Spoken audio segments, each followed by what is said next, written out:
Ito naman, yon. Continuation to sa ano? Continuation to sa ISC. Diba? Oh, ito naman isa. Yan. Pakita natin yan. Ano tong tatlong to? Yan, ito. Itong tatlong to na barbula.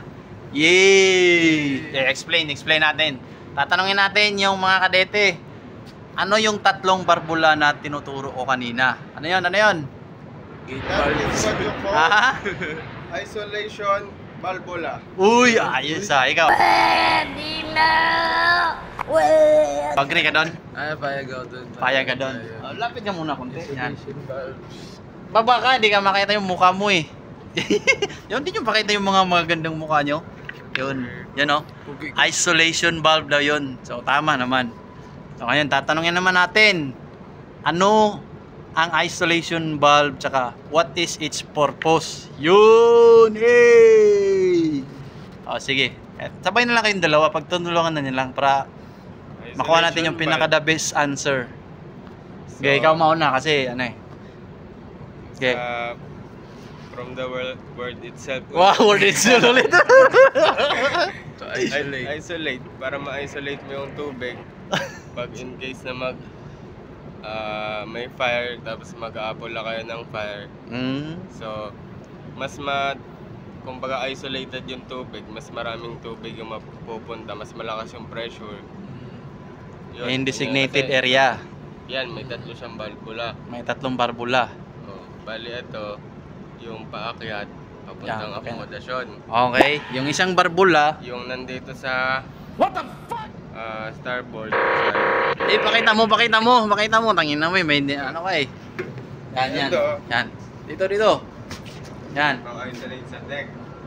Ano yan? To deck? To deck. Papuntang deck daw yan, papuntang deck. Yung isa, papuntang engine. Accommodation. Yung isa, papuntang akomodasyon. Yan, isolation valve. Yun. Tapos, pag may sunog sa deck, pag may sunog sa deck, yan.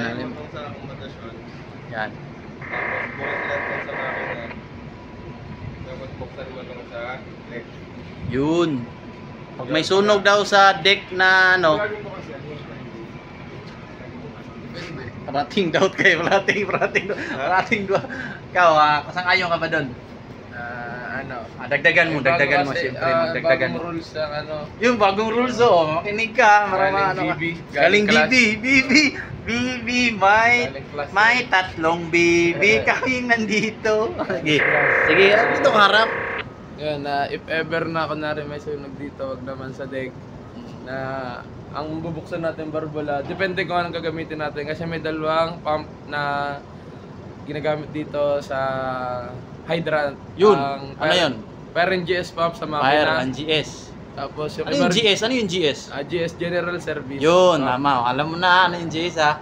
Tapos yung isa yung emergency fire pump. Yun talaga yung ginagamit dito sa cross deck ng 5 at ng akomodasyon. Emergency fire pump. Kaya nga, yun yung ginagamit kasi emergency. May mga switch to sa tatlong switch dito sa mismong emergency fire pump, emergency fire control at sa bridge. May tatlong switch yan. Ano pinagkaiba ng boy? Fire and GS tsaka emergency fire pump. Yun. Bali, totally wala naman siya pinagkaiba. Ang niya lang, kung paano ang fire and GS, pwede siyang gamitin sa fire, pwede rin siyang gamitin sa general service at mga baldeo, cooling, Yun. anchor wash, Yun. sa mga suction na mga bilge well, pwede siya gamitin doon. Paano masabi? Pero kung in case kunwari naman sa makina yung sunog, hindi natin may start yung parent GS. Siyempre, nasa ilalim pa yun ng barko. Okay. Kaya ang gagamitin natin, ito namang emergency fire pump. Tapos in case naman na hindi natin masabi na maglokot ang emergency fire pump, meron pa tayong parent GS sa ilalim na mga gamit na bomba na hydrant. Yan na yun. Ma'am, galing mo pala dyan Hindi ko alam Explanation nyo sa isolation valve. Tama na yun. Ito isolate lang ba? Isolate.